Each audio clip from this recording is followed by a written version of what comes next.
Exodus 1.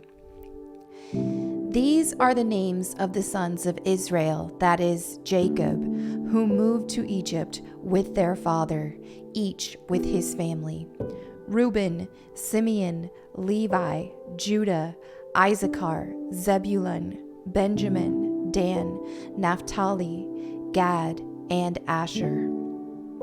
In all, Jacob had 70 descendants in Egypt, including Joseph, who was already there.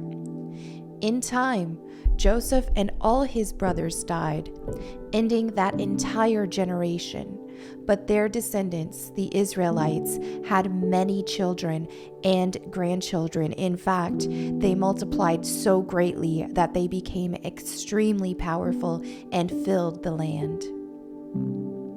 Eventually, a new king came to power in Egypt who knew nothing about Joseph or what he had done. He said to his people, "Look, the people of Israel now outnumber us and are stronger than we are. We must make a plan to keep them from growing even more. If we don't, and if war breaks out, they will join our enemies and fight against us. Then they will escape from the country." So the Egyptians made the Israelites their slaves. They appointed brutal slave drivers over them, hoping to wear them down with crushing labor. They forced them to build the cities of Pithom and Ramesses as supply centers for the king. But the more the Egyptians oppressed them, the more the Israelites multiplied and spread, and more alarmed the Egyptians became.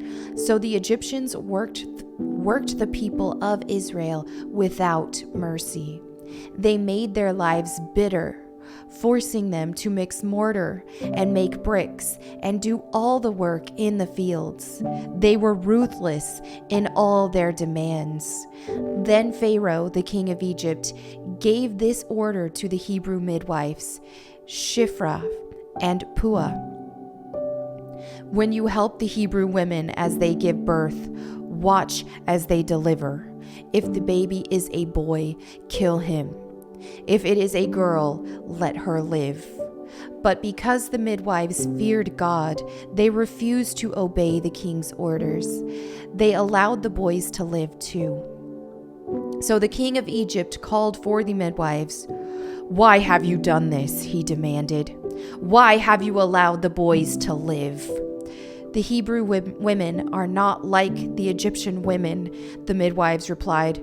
"They are more vigorous and have their babies so quickly that we cannot get there in time."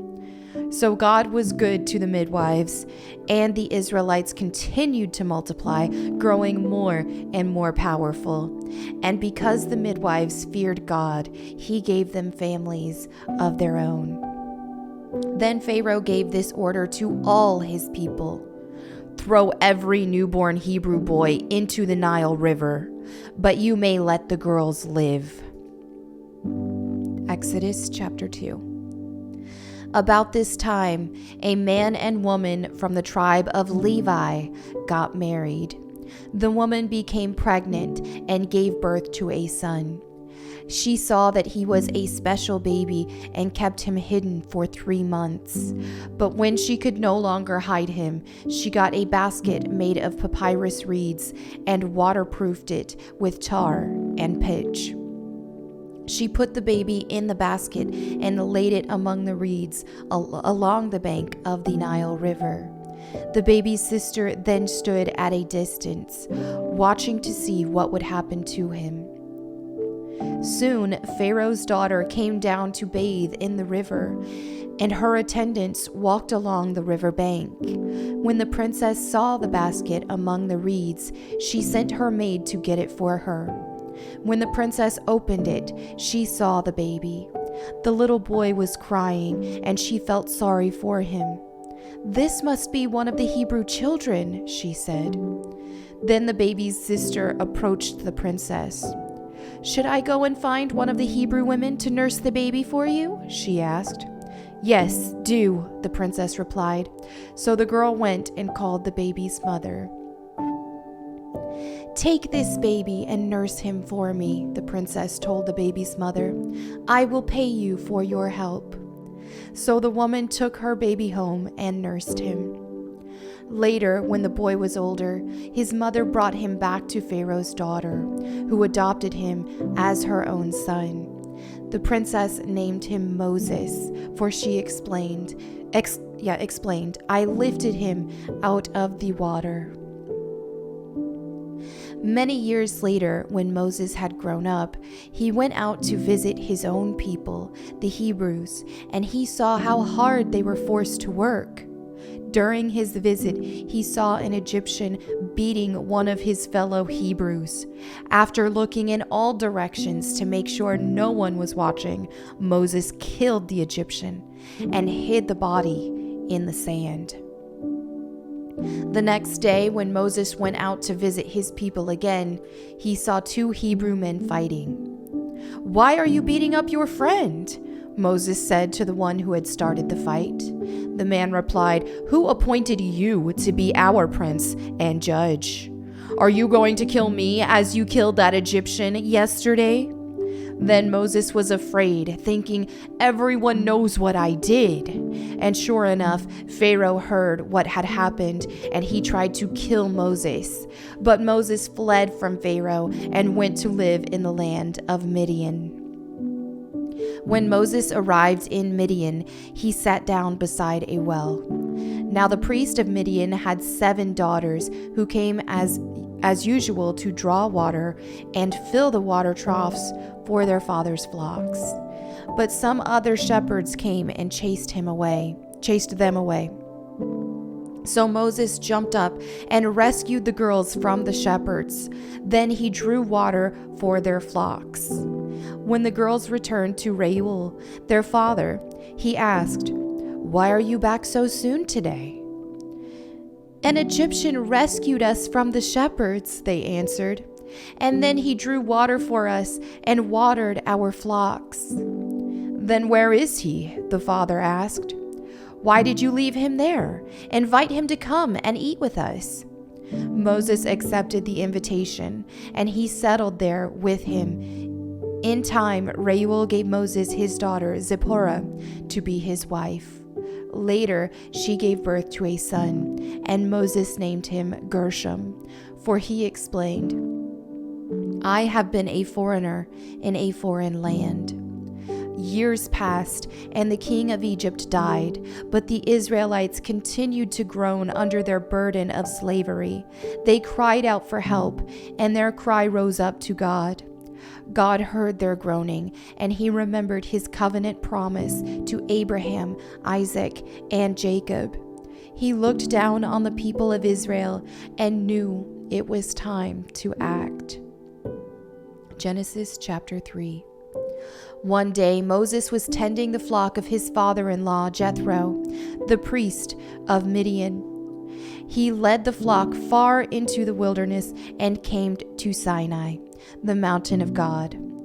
There, the angel of the Lord appeared to him in a blazing fire from the middle of a bush.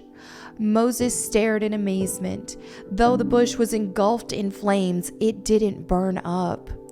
"This is amazing," Moses said to himself. "Why isn't that bush burning up? I must go see it." When the Lord saw Moses coming to take a closer look, God called to him from the middle of the bush, "Moses, Moses." "Here I am," Moses replied. "Do not come any closer," the Lord warned. "Take off your sandals, for you are standing on holy ground. I am the God of your father, the God of Abraham, the God of Isaac, and the God of Jacob." When Moses heard this, he covered his face because he was afraid to look at God. Then the Lord told him, "I have certainly seen the oppression of my people in Egypt. I have heard their cries of distress because of their harsh slave drivers. Yes, I am aware of their suffering. So I have come down to rescue them from the power of the Egyptians and to lead them out of Egypt into their own fertile and spacious land. It is a land flowing with milk and honey. the land where the Canaanites, Hittites, Amorites, Perizzites, Hivites, and Jebusites now live. Look, the cry of the people of Israel has reached me, and I have seen how harshly the Egyptians abuse them. Now go, for I am sending you to Pharaoh. You must lead my people Israel out of Egypt." But Moses protested to God, "Who am I to appear before Pharaoh? Who am I to lead the people of Israel out of Egypt?" God answered, "I will be with you, and this is your sign that I am the one who has sent you. When you have brought the people out of Egypt, you will worship God at this very mountain." But Moses protested, "If I go to the people of Israel and tell them, 'The God of your ancestors has sent me to you,' they will ask me, 'What is his name?' Then what should I tell them?" God replied to Moses, "I am who I am. Say this to the people of Israel, 'I am has sent me to you.'" God also said to Moses, "Say this to the people of Israel, 'Yahweh, the God of your ancestors, the God of Abraham, the God of Isaac, and the God of Jacob, has sent me to you. This is my eternal name, my name to remember for all generations. Now go and call together all the elders of Israel. Tell them, 'Yahweh, the God of your ancestors, the God of Abraham, Isaac, and Jacob, has appeared to me. He told me, I have been watching closely, and I see how the Egyptians are treating you. I have promised to rescue you from your oppression in Egypt. I will lead you to a land flowing with milk and honey, the land where the Canaanites, Hittites, Amorites, Perizzites, Hivites, and Jebusites now live. The elders of Israel will accept your message. Then you and the elders must go to the king of Egypt and tell him, 'The Lord, the God of the Hebrews, has met with us. So please let us take a 3-day journey into the wilderness to offer sacrifices to the Lord our God.' But I know that the king of Egypt will not let you go unless a mighty hand forces him. So I will raise my hand and strike the Egyptians, performing all kinds of miracles among them. Then, at last, he will let you go, and I will cause the Egyptians to look favorably on you. They will give you gifts when you go, so you will not leave empty-handed. Every Israelite woman will ask for articles of silver and gold and fine clothing from her Egyptian neighbors and from the foreign women in their houses. You will dress your sons and daughters with these, stripping the Egyptians of their wealth." Exodus chapter 4. But Moses protested again. "What if they won't believe me or listen to me? What if they say, 'The Lord never appeared to you'?" Then the Lord asked him, "What is that in your hand?" "A shepherd's staff," Moses replied. "Throw it down on the ground," the Lord told him. So Moses threw down the staff, and it turned into a snake. Moses jumped back. Then the Lord told him, "Reach out and grab its tail." So Moses reached out and grabbed it, and it turned back into a shepherd's staff in his hand. "Perform this sign," the Lord told him. "Then they will believe that the Lord, the God of their ancestors, the God of Abraham, the God of Isaac, and the God of Jacob, really has appeared to you." Then the Lord said to Moses, "Now put your hand inside your cloak." So Moses put his hand inside his cloak. And when he took it out again, his hand was white as snow with a severe skin disease. "Now put your hand back into your cloak," the Lord said. So Moses put his hand back in, and when he took it out again, it was as healthy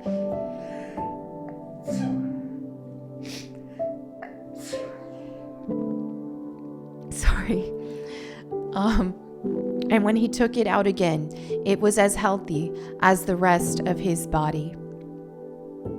The Lord said to Moses, "If they do not believe you and are not convinced by the first miraculous sign, they will be convinced by the second sign. And if they don't believe you or listen to you even after these two signs, then take some water from the Nile River and pour it out on dry ground. When you do, the water from the Nile will turn to blood on the ground."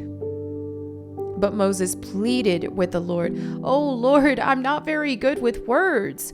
I never have been, and I'm not now. Even though you have spoken to me, I get tongue-tied and my words get tangled." Then the Lord asked Moses, "Who makes a person's mouth? Who decides whether people speak or do not speak, hear or do not hear, see or do not see? Is it not I, the Lord? Now go. I will be with you as you speak, and I will instruct you in what to say." But Moses again pleaded, "Lord, please send anyone else." Then the Lord became angry with Moses. "All right," he said, "what about your brother Aaron the Levite? I know he speaks well, and look, he is on his way to meet you now. He will be delighted to see you. Talk to him and put the words in his mouth. I will be with both of you as you speak, and I will instruct you both in what to do. Aaron will be your spokesman to the people. He will be your mouthpiece, and you will stand in a place of God for him, telling him what to say. And take your shepherd's staff with you and use it to perform the miraculous signs I have shown you." So Moses went back home to Jethro, his father-in-law. "Please let me return to my relatives in Egypt," Moses said. "I don't even know if they're still alive." "Go in peace," Jethro replied. Before Moses left Midian, the Lord said to him, "Return to Egypt, for all those who wanted to kill you have died." So Moses took his wife and sons, put them on a donkey, and headed back to the land of Egypt. In his hand he carried the staff of God. And the Lord told Moses, "When you arrive back in Egypt, go to Pharaoh and perform all the miracles I have empowered you to do. But I will harden his heart, so he will refuse to let the people go. Then you will tell him, 'This is what the Lord says. Israel is my firstborn son. I commanded you, let my son go, so he can worship me.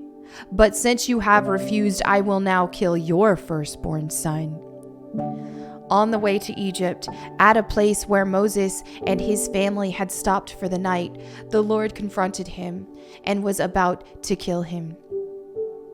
But Moses' wife Zipporah took a flint knife and circumcised her son.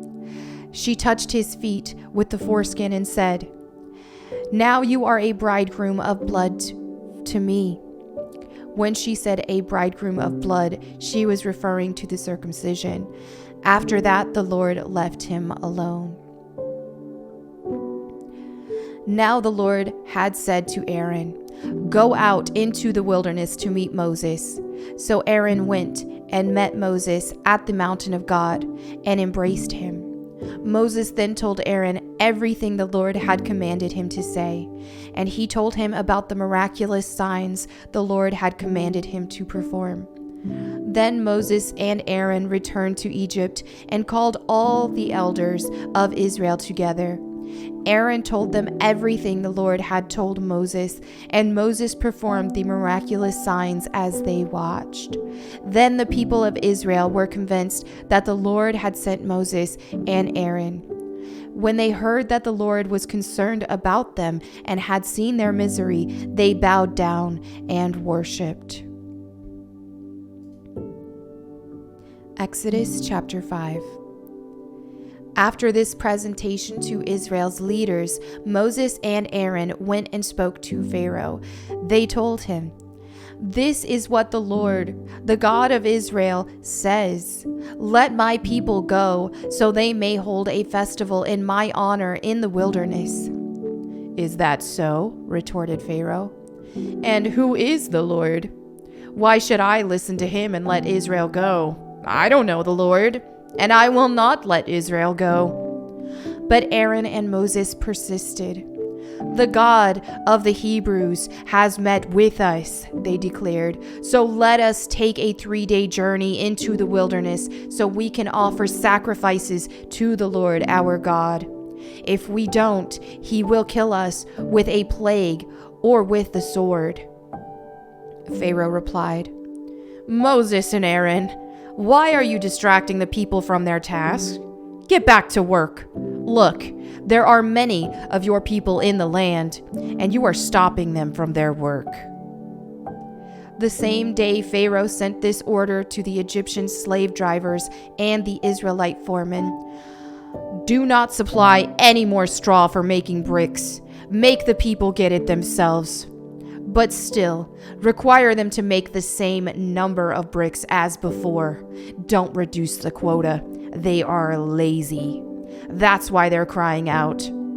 Let us go and offer sacrifices to our God. Load them down with more work. Make them sweat. That will teach them to listen to lies. So the slave drivers and foremen went out and told the people, This is what Pharaoh says. I will not provide any more straw for you. Go and get it yourselves. Find it wherever you can, but you must produce just as many bricks as before. So the people scattered throughout the land of Egypt in search of stubble to use as straw. Meanwhile, the Egyptian slave drivers continued to push hard. Meet your daily quota of bricks, just as you did when we provided you with straw, they demanded. Then they whipped the Israel foremen they had put in charge of the work crews. Why haven't you met your quotas either, yesterday or today? They demanded. So the Israelite foremen went to Pharaoh and pleaded with him. Please don't treat your servants like this, they begged. We are given no straw, but the slave drivers still demand make bricks. We are being beaten, but it isn't our fault. Your own people are to blame. But Pharaoh shouted, You're just lazy. Lazy. That's why you're saying, let us go and offer sacrifices to the Lord. Now get back to work. No straw will be given to you, but you must still produce the full quota of bricks. The Israelite foremen could see that they were in serious trouble when they were told, you must not reduce the number of bricks you make each day. As they left Pharaoh's court, they confronted Moses and Aaron, who were waiting outside for them. The foreman said to them, May the Lord judge and punish you for making us stink before Pharaoh and his officials. You have put a sword into their hands, an excuse to kill us. Then Moses went back to the Lord and protested, Why have you brought all this trouble on your own people, Lord? Why did you send me? Ever since I came to Pharaoh as your spokesman, he has been even more brutal to your people, and you have done nothing to rescue them. And that concludes today's reading from Exodus. Thank you all so much for fellowshipping with me. I'm very excited to be reading Moses' story right now, and I will see you tomorrow. Bye.